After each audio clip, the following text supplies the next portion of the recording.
الحمد لله رب العالمین۔ اما بعد، سامعین محترم، باب الاذان چل رہا ہے۔ اذان کے حوالے سے اہم فقہی مسائل بیان ہو رہے تھے۔ آج کے درس میں بھی اسی اذان کے موضوع پر چند اہم مسائل آپ کی خدمت میں عرض کروں گا۔ یہ بھی یاد رہے کہ ہر تیسرے دن فقہ کا درس ہوتا ہے، اور انشاءاللہ العزیز ترتیب کے ساتھ اذان کا عنوان ختم ہونے کے بعد، یعنی اذان کا موضوع، اس کے مسائل جو ہی ختم ہوئے تو پھر آگے نماز کی شرائط کے متعلقہ مسائل بیان ہوں گے۔ تو بہرحال اپنی اصل بات کی طرف چلتے ہیں۔ ایک سائل نے بڑا اہم سوال کیا کہ کیا اذان کے لیے خوش الحانی ضروری ہے یا نہیں؟ تو یاد رکھیں، اذان کے لیے الفاظ کا صحیح ہونا ضروری ہے، یعنی تلفظ اور تجوید کے ساتھ اچھے طریقے سے الفاظ کی ادائیگی ہو، یہ کافی ہے۔ یعنی خوش الحانی جو ہے یہ ایک اضافی چیز ہے۔ اگر خوش الحانی ہو تو اچھی بات ہے، اگر خوش الحانی نہیں ہے تو ثواب میں کمی نہیں آتی۔ البتہ اذان کے الفاظ کا صحیح ہونا یہ ضروری ہے۔ اسی طرح یہ بات بھی یاد رکھیں کہ مؤذن کی موجودگی میں دوسرے شخص کی اذان کا کیا حکم ہے۔ یہ بہت سارے لوگ اس بارے میں پوچھتے رہتے ہیں۔ تو یہاں پر اس مسئلے کی جو تحقیق ہے یا اس کا جو جواب ہے شریعت کی نظر میں، وہ یہ ہے کہ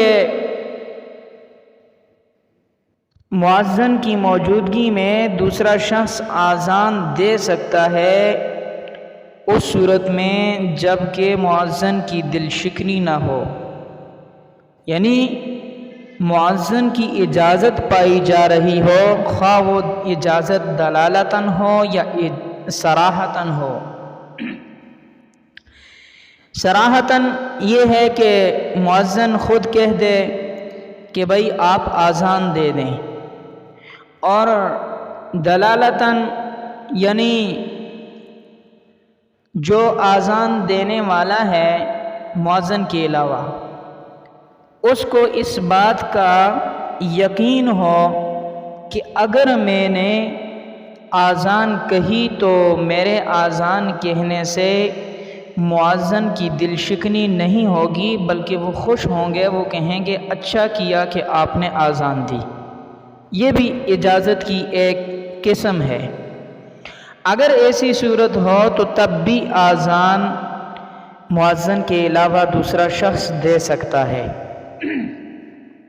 لیکن اگر پہلی صورت پیش آ رہی ہے کہ مؤذن کی اجازت کے بغیر کوئی شخص اذان دے رہا ہے، یعنی نہ اجازت دلالتاً ہے اور نہ صراحتاً ہے، تو یاد رکھو ایسی اذان درست نہیں۔ اذان ہو جائے گی مگر مؤذن کی دل شکنی کی وجہ سے یہ جو ہے الگ سے گناہ ہوگا، چونکہ مؤذن کی ذمہ داری ہے، اور مؤذن کی ذمہ داری کو ادا کرنے کے لیے دوسرا شخص بغیر اجازت کے درمیان میں آ جائے تو یہ اچھی بات نہیں ہے۔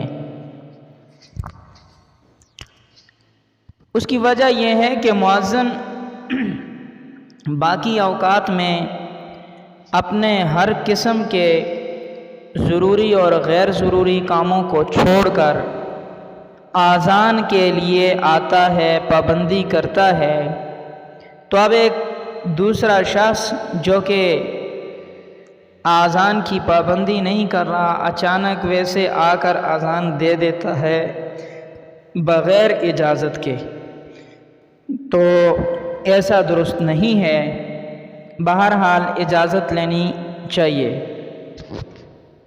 اب ایک سائل نے اسی اذان کے حوالے سے ایک اور مسئلہ پوچھ لیا کہ داڑھی مونڈے یا نابالغ سمجھدار آدمی کی اذان کا کیا حکم ہے؟ تو یاد رکھیں، داڑھی مونڈے کی اذان اور اقامت جو ہے مکروہ تحریمی ہے۔ اسی طرح جو داڑھی مونڈتا تو نہیں ہے لیکن قبضے سے کم داڑھی رکھتا ہے یا کٹواتا ہے، اتنی زیادہ کٹواتا ہے کہ ایک قبضے سے کم ہو، تو ایسے شخص کی اذان اور اقامت بھی مکروہ تحریمی ہے۔ رہی بات نابالغ لڑکا اگر سمجھدار ہو، ہوشیار ہو، تو اس کی اذان صحیح ہے، مگر یاد رکھیں خلاف اولیٰ ہے۔ اس سے بہتر ہے کہ کوئی بالغ شخص اذان دے دے، لیکن اگر ہوشیار سمجھدار نابالغ بچہ ہے تو اگر اس نے اذان دے دی تو اس کی اذان ہو جائے گی، اگرچہ خلاف اولیٰ ہوگی۔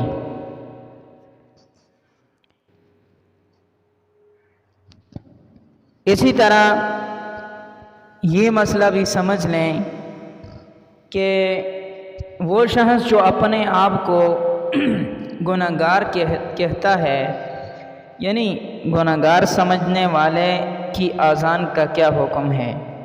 تو اس کے بارے میں شریعت کی نظر میں جو جواب ہے وہ یہ ہے کہ اذان دینے والا وہ شخص جو اپنے آپ کو گنہگار سمجھتا ہے تو اس میں کوئی حرج نہیں ہے۔ ہر کوئی جو ہے وہ گنہگار ہی ہوتا ہے، کوئی ایسا اپنے آپ کو نیک اور پاک کون سمجھ سکتا ہے؟ کیونکہ انسان ہے، خطا کا پتلا ہے، ہر لمحہ ہر لحظہ کوئی نہ کوئی گناہ ہوتا رہتا ہے۔ تو اگر کوئی شخص اپنے آپ کو گنہگار سمجھ رہا